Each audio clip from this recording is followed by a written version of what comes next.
It's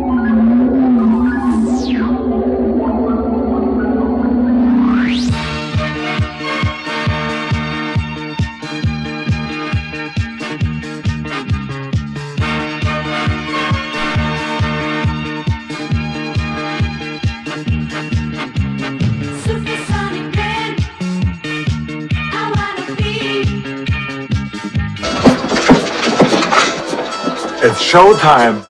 I'm Cliff Martinez and I want to welcome you to Daily Movies. Tu dis pas action? Bonjour chers internautes, aujourd'hui une émission très énergique puisque sur ce jour numéro 6, on avait vu des trucs très bien, on a beaucoup rigolé, on a beaucoup apprécié les films, ça nous a redonné la pêche pour pas mourir avant la fin de la semaine. Donc on attaque avec notre coup de cœur, un film un peu particulier.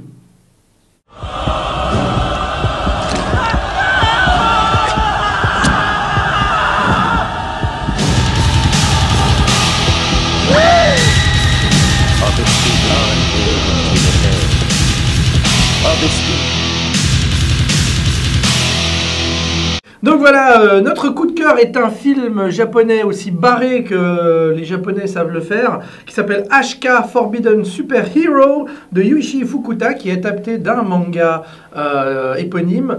Donc c'est une histoire d'un super-héros. Donc notre héros, comment se transforme-t-il en héros? Spider-Man était piqué par une araignée radioactive, Hulk a été exposé aux rayons gamma, et celui-là, il faut qu'il porte une petite culotte sur la tête pour que ses pouvoirs de héros pervers se révèlent à lui. Donc voilà un film complètement barré comme seuls les japonais savent le faire, adapté d'un manga. D'après la présentation du film qu'on nous a donné, il semblerait que le réalisateur ait fait le pari de réaliser ce film alors qu'il était complètement saoul. Et des producteurs de films érotiques se sont dit « Mais ma foi, pourquoi pas, ça m'a l'air sympa !» Et donc, c'est bien mère à l'ambiance dans la salle était incroyable, n'est-ce pas Nat? C'était la folie. C'était du tac au tac la réaction du public. Ouais, vraiment. Puis bon, c'est assez bien fichu quand même. Scène d'expo, tout ça, on a tous les classiques du super-héros, plein de clins d'œil à Marvel. Plein de très bonnes idées, comme le générique. Le générique à la Spider-Man. C'était mythique, d'ailleurs, on a peur que Warner leur fasse peut-être un procès. Jean-Yves, toi, t'as kiffé aussi à fond, hein? À fond, la salle était pleine, ça faisait plaisir. Et il y a des plans de malades. Quand le gars prend ses poses, parce qu'il faut voir les poses qu'il prend. Oui, il faut voir son accoutrement. Et bon, il est bien burné et il y a des plans sur les burnes. C'est formidable, il y a plein de plans couilles, il y a des plans couilles à plus en vouloir. Donc petit aparté, hein, si David n'a pas de culotte sur la tête, c'est parce qu'il n'est pas assez pervers pour être un super-héros pervers. Oui, parce qu'il faut le mentionner, c'est un super-héros pervers. Mais voilà, c'est un super-héros pervers, et pour que ses pouvoirs se révèlent, il faut que ses culottes soient portées. Donc nous, en l'occurrence, on vous laissera deviner si on est allé pousser le liste jusque-là et utiliser des culottes usagées. Et d'ailleurs, la naissance du héros, sa genèse, la scène avec ses parents est juste. Ah oui, alors là, les parents sont grandioses. On n'en dit pas plus pour ne pas spoiler, mais vraiment... Ça donne le ton du film, et il réussit ensuite à maintenir ce temps de fou. Presque sa mère, on la voit pas assez, quoi. La mère du héros, elle est grandiose. Donc voilà, vraiment, je sais pas, je crois plus qu'il est diffusé en Ultramar ici. Il est diffusé samedi. Bah alors vraiment, allez le voir parce que c'est une putain de film de festival, une grosse ambiance, quoi. Et donc on va enchaîner avec le micro-trottoir. Vous verrez que les gens sont au moins aussi enthousiastes que nous. Alors, il est grandiose, il est décadent, il est surprenant.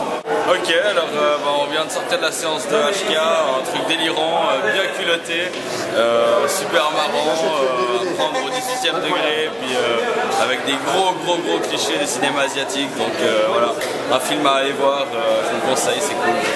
On s'attache au personnage en fait. J'ai trouvé que le film était complètement taré. C'est fait avec des moyens assez restreints, on dirait, mais c'est un peu ce qu'on aimerait parfois faire, sauf que là c'est des gens qui vont jusqu'au bout et encore plus loin et qui le font à fond. Je pense qu'on est tenté de mettre une petite culotte sur sa tête à la fin de ce film, juste pour voir si on n'avait pas des pouvoirs par hasard. Bah sur le coup, film fabuleux, quoi. Je veux dire, purement délirant, ça va du n'importe quoi du début à la fin. On a beaucoup rigolé, le public est exceptionnel. Enfin, c'était jusque-là pour moi le meilleur du NIF. C'est complètement con. C'est vraiment le film japonais typique où ils vont à fond dans un sujet où on n'oserait même pas en parler ici, tellement ça paraît stupide, impensable, tabou. C'est vraiment magnifique, il faut le voir. Alors aujourd'hui, pas de coup de gueule, puisqu'il n'y a rien qui nous a spécialement énervé. Il y avait du moyen jusqu'au bon, voire très bon. Donc voilà, on va passer directement à notre résumé de la journée.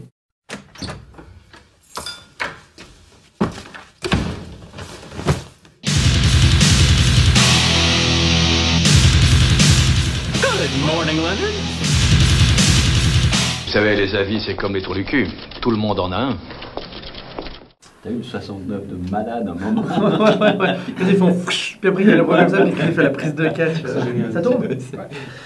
Alors, donc on attaque ce résumé de la journée par The Complex de Hideo Nakata, qui est dans la sélection New Cinema from Asia. Donc Hideo Nakata qui est très connu pour, par exemple, Thomas, fais ton intellectuel, qu'est-ce que tu Darkwater, Ringu 1, Ringu 2, Ringu 2, le remake, voilà, donc un cinéaste japonais qui a un peu lancé la vague du renouveau du film de trouille au Japon. Et donc, qui a été invité.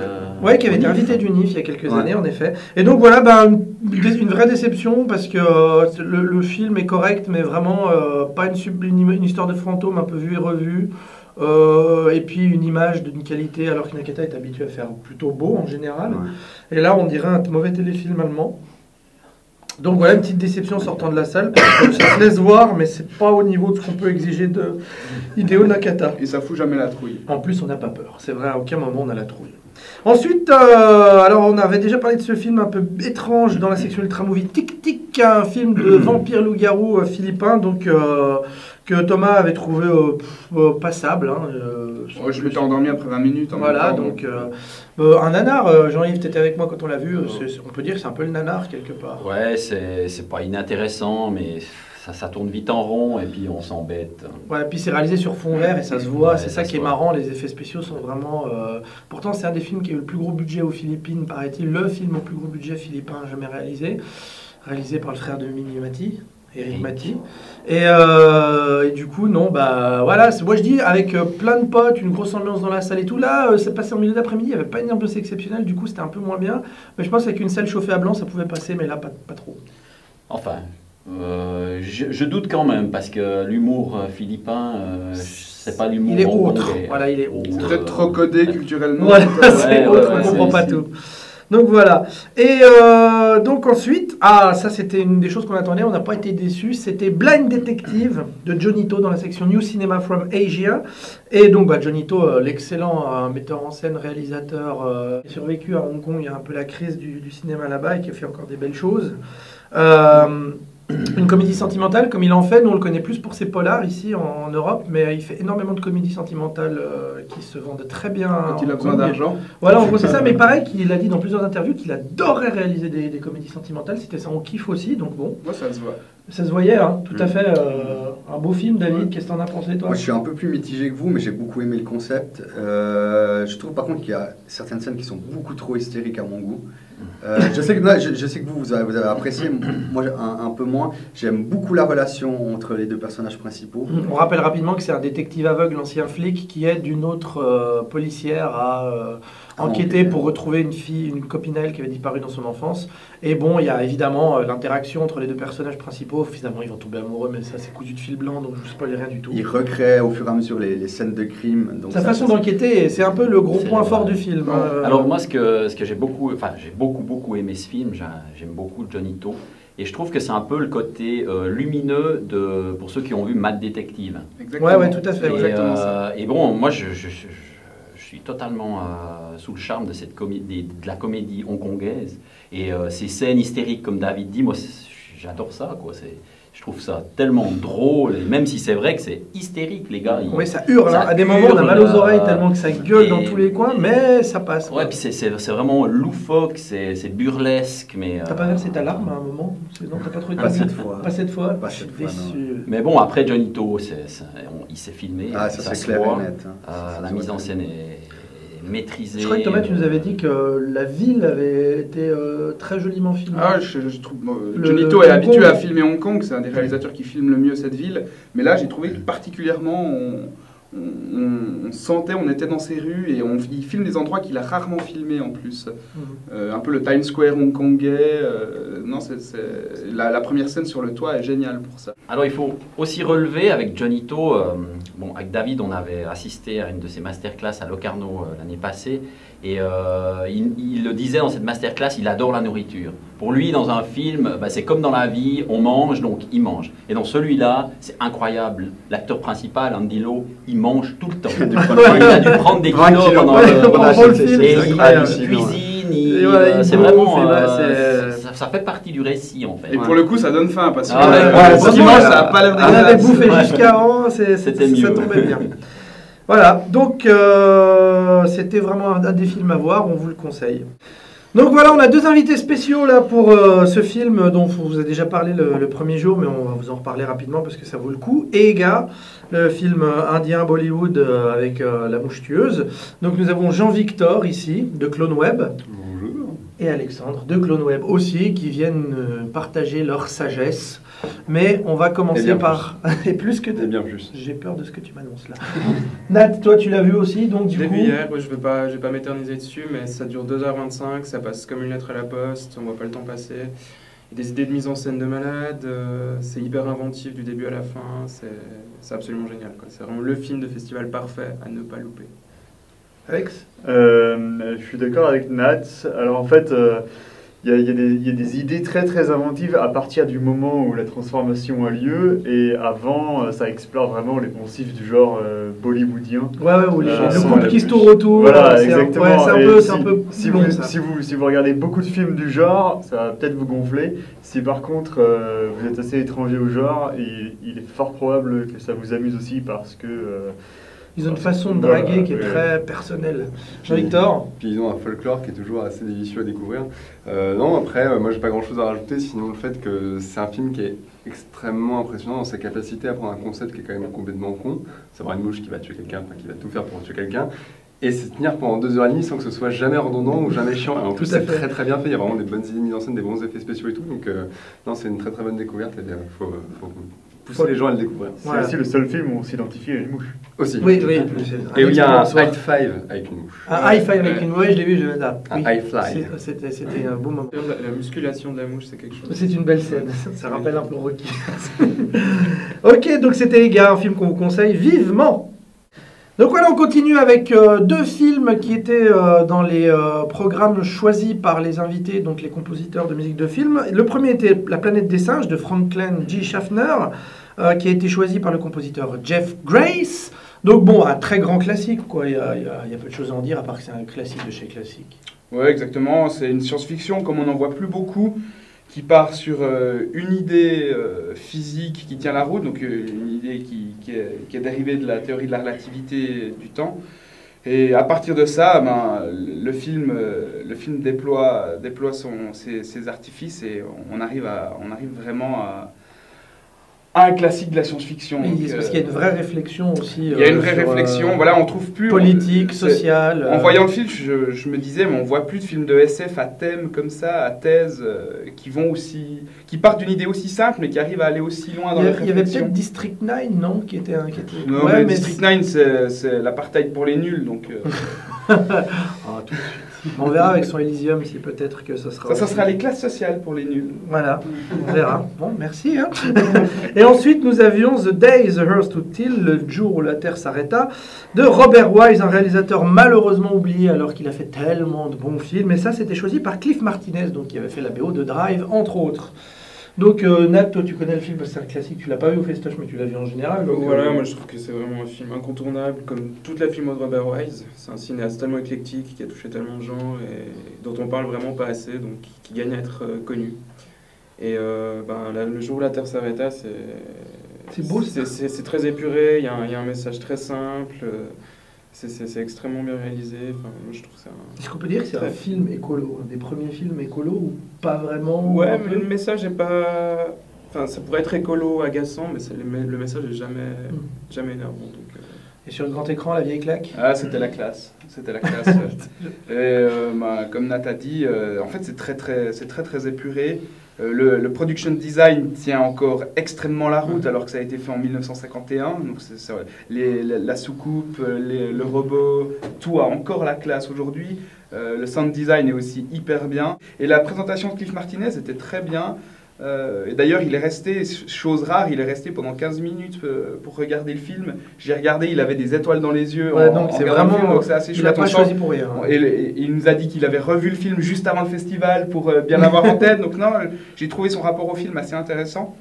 Et non, le film aussi est très bien. J'aime beaucoup cette présence extraterrestre qui représente la rationalité pure et qui regarde les problèmes terriens avec un recul immense et qui impose sa rationalité au peuple terrien qui se fait la guerre pour des broutilles. Non, c'est très très bien. Ok, donc après ce classique, on va enchaîner avec un autre film qui a beaucoup plu à tout le monde, The Gangster. Alors donc The Gangster de Kongkat Komsiri, donc un film thaïlandais, un espèce de Le Parrain, non plutôt, ouais si, non Les Affranchis. Les Affranchis. Ouais, plutôt Les Affranchis, ça s'oriente plus vers Scorsese que vers Coppola. Thaï, donc c'est parce qu'on a toute cette exposition de personnages qui rappelle un peu en effet Scorsese. Et donc un très bon film, quoi. Je veux dire, transposé dans la réalité thaï, tout de suite ça permet un peu de se dépayser, Jean-Yves. Ouais. Totalement. Moi, j'ai beaucoup aimé. C'est comme le Johnny To, d'ailleurs. Je crois qu'il y en a certains qui pensent que c'est un peu long. Je trouve qu'il y a des longueurs et tout ça, mais moi, ça ne m'a pas du tout dérangé. J'étais embarqué dans le truc et... Moi, je trouve pas qu'il y a des longueurs, justement. Je trouve que ça s'enchaîne à une vitesse assez folle. Et moi, j'étais vraiment pris dedans comme dans un tourbillon. Ouais, tout à fait. J'ai vraiment pas vu le temps passer. Et puis bon, c'est des paysans. Bon, le petit défaut qu'on peut... Mais ça, c'est un peu le défaut inhérent aux productions asiatiques, c'est qu'il y a beaucoup de personnages. Ils se ressemblent tous. Et en même temps, ils sont bien gérés. Oui, ils sont bien gérés, mais c'est quand l'action va vite, des fois, on a un peu de peine à suivre. Mais il évite, justement, moi, ce que j'ai bien aimé, c'est qu'il évite de faire du sous-Scorsese, parce que la structure est pas du tout la même. On n'a pas cette ascension et cette chute. Et il garde la même hiérarchie des gangsters pendant toute la durée du film, et ils évoluent là-dedans. Et c'est grâce à ça qu'en fait, tous ces personnages, moi j'arrive bien à faire encore la différence. Et puis après, il y a des personnages clés un peu inspirés d'autres films. Il y a l'espèce de Joe Pesci, le Joe Pesci. Le Joe Pesci. Il s'appelle Pou dans le film Pou Cocktail Molotov. Je vous laisse deviner comment il peut tuer ce personnage avec un surnom pareil. Et aussi le charisme. Il a un putain de charisme. Nat l'a particulièrement aimé. Chris Hadas sous Causal Clap. Alors, le Christian Bale. Voilà, c'est Christian Bale. Il a une présence énorme. Il irradie l'écran, il a une classe pas croyable. Et là, dans le combat, parce qu'au début du film, il y a un combat où ils se lient au couteau, ils sont liés par une corde et... Mais il sonne extrêmement vrai, je trouve, le film.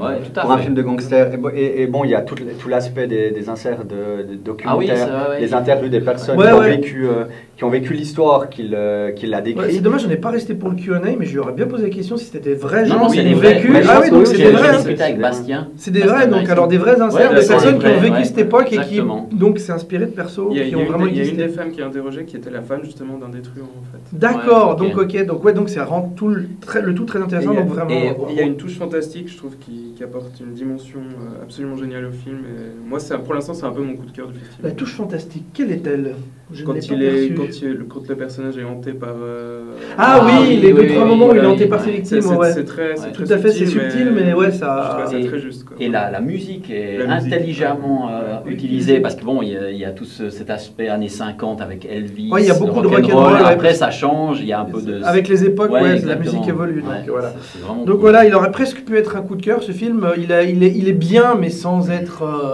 très grand film, mais vraiment... le problème, c'est qu'on le compare à du Scorsese, donc comment veux-tu... voilà, mais vraiment une réussite. Donc maintenant, un film que malheureusement je n'ai pas vu, que je ne pourrais pas voir, je suis un peu dégoûté, mais je trouverai le DVD. Je m'en fous. Dans la sélection Film of the Third Kind, une comédie coréenne, ils savent parfois faire des comédies très intelligentes et très très bien. Et donc, How to Use Guys with Secret Tip de Won Suk Lee, que je crois que vous avez tous beaucoup adoré. Vous voyez que nos amis de Clone Web sont de retour pour nous parler de ce film. Jean-Victor, pourquoi as-tu aimé? Pourquoi est-ce que j'ai aimé How to Use Guys? C'est assez marrant de voir les Sud-Coréens qui dépoussièrent un genre qui croule depuis quelques années, à savoir la comédie romantique. C'est tout ce qu'une comédie romantique doit être, c'est à la fois extrêmement frais et extrêmement juste. En termes de réalisation, moi ça m'a fait un peu penser à des trucs comme Scott Pilgrim ou Detention, à savoir un film très pop avec des images qui apparaissent sur l'écran, des textes, des bulles de BD, tout ça. Detention aussi, tu m'avais dit. Detention, ouais. C'est pas aussi hystérique, mais dans l'idée il y a un peu de ça. Voilà, c'est un film très pop, très coloré, qui a peut-être 20 minutes en trop, parce que évidemment le troisième acte, comme toujours avec une comédie romantique, tire un peu, mais c'est très très frais et très très juste. Alex? Je suis d'accord avec Jean-Victor. C'est un film qui utilise sa mise en scène de façon très très intelligente, qui joue avec la perception du spectateur également. Donc on voit que c'est un metteur en scène qui sait ce qu'il fait. Et enfin, pour moi c'était hilarant. T'as beaucoup ri? J'en pouvais plus. Bon, bah c'est bon public, je me souviens 2-3 fous rires. Non, c'est très. Là, cette fois, c'était pas un fou rire nerveux. Non, comme non. dans The Rumbler, on vraiment était pas rire. Là, c'est un fou rire sincère, d'accord. Je riais parce que c'était drôle. D'accord. Pas parce que ton cerveau était en train de griller. Voilà, c'est pas la même chose. Alors bon, je parle pas coréen, donc je peux pas vraiment juger, mais les dialogues m'ont paru très bien écrits. Enfin, leur traduction, leur traduction française, leur traduction anglaise était vraiment pas mal. Donc, et puis les acteurs m'ont paru très très investis dans ce qu'ils faisaient. Et en fait, certaines situations, certains dialogues et même certaines idées de mise en scène m'ont rappelé Annie Hall de Woody Allen, qui est un film que j'admire vraiment beaucoup. Donc gros kiff quoi. Oui, totalement. Ces Coréens sont très agaçants, ils savent faire de tout, ils font des polars, ils font des films d'horreur, des films fantastiques, ils font des comédies romantiques. C'est très agaçant. Thomas, tu as haï ce film? Non, j'ai aussi beaucoup aimé. Ah non, pas cette fois. Hier c'était une très bonne journée, c'en est la preuve. J'ai aussi beaucoup aimé, c'est jamais dégoulinant, c'est jamais... Gnangnan, voilà. Ouais, c'est jamais gnangnan. Il y a une utilisation des couleurs dans la première partie du film qui est géniale. Parce que l'actrice principale, qui est très bonne d'ailleurs, porte toujours des sweatshirts. Très bonne, tu veux dire très belle peut-être? Très bonne actrice. Ah, pardon. Tu es l'esprit déplacé. Elle porte des sweatshirts très colorés et les couleurs des décors s'adaptent aux couleurs des sweatshirts qu'elle porte. Et quelque chose m'a fait extrêmement rire dans le film. Donc c'est une nana qui a de la peine à approcher les hommes et elle achète une compilation de cassettes vidéo pour apprendre à draguer les hommes avec des petits trucs, des petites astuces. Et le mec qui lui vend ça, lui dit, ben voilà, avec ça, vous allez pouvoir draguer. Et je vous donne aussi cette BD de Charlie, donc c'est le Où est Charlie, qu'on connaît tous. Et ça sera aussi une BD très importante. Et on ne sait pas vraiment pourquoi il la lui donne, mais la BD revient de nombreuses fois dans le film, et pas seulement sous la forme d'une BD, mais tout à coup, on voit un peignoir avec Charlie sur le peignoir. Et au bout d'un moment, j'ai réalisé que je cherchais Charlie dans chaque plan. Voilà. Donc il y a des petits trucs comme ça, très drôles, très inventifs, qui ressentent l'intérêt sur d'autres choses. C'est vraiment très très bien. Donc voilà, une excellente comédie. Ces Coréens m'emmerdent profondément. Ils font trop de bons films. Ils font plaisir aussi. Voilà, c'est un emmerdement ironique. C'est vraiment une très belle cinématographie, le cinéma coréen. Donc c'était dans la sélection Film of the Third Kind. Et on va voir un peu ce qu'en a pensé le public, qui est au moins aussi enthousiaste que nous. Et j'ai redit aussi enthousiasme, je voulais dire aussi enthousiaste que nous. J'ai bien aimé, je sais pas à quoi je m'attendais en allant voir le film, on avait dit un peu de bien. Et puis j'ai découvert une comédie coréenne totalement barrée, qui m'a rappelé certains grands noms de la comédie américaine, mais en version coréenne. Je l'ai trouvé très sympathique, c'est un film qui est drôle. Disons qu'il n'est pas comme toutes les comédies romantiques qu'on a vues jusqu'à maintenant. Donc moi je le trouve original, voilà. Ça a rappelé une espèce de version totalement déjantée, mais si on combinait un peu Wes Anderson avec Edgar Wright et qu'on mettait un peu de beaucoup de folie et de kitsch coréen dedans, et un peu plus de ridicule, je pense qu'on arriverait à ça. Ouais, j'ai trouvé sympa, vraiment. Après, c'est pas forcément le genre que je préfère au festival, mais plutôt original, c'est clair. Assez envoûtant, assez excitant, des personnages qui sont vraiment travaillés, pour lesquels on s'attache très rapidement. L'actrice principale, franchement, ça vaut le détour, c'est très bien joué, très attachant, très original. C'est blindé de bonnes idées, donc franchement, c'est un film à voir. mais c'était complètement taré, un peu facile parfois, mais généralement assez drôle. Et puis ben voilà, c'était du gros budget, de la comédie à grand budget, mais de la comédie amusante, donc c'est divertissant. Et parfois on n'en demande pas plus. Eh bien voilà, comme vous avez vu, c'était une excellente journée. C'est pour ça qu'on adore le NIF. Quand on passe des journées comme ça, on finit, on est super content. Donc on vous dit à demain pour le jour 7, en espérant qu'il soit au moins aussi bon qu'aujourd'hui. Et merci de nous avoir regardés et à demain. Il faut relever que si la journée était si bonne, c'est essentiellement grâce au cinéma asiatique. Voilà. Ouais, et puis bon, on remercie aussi nos copains de Clone Web qui ont daigné illuminer de leur charisme cette modeste émission. Merci les gars. Oh là là.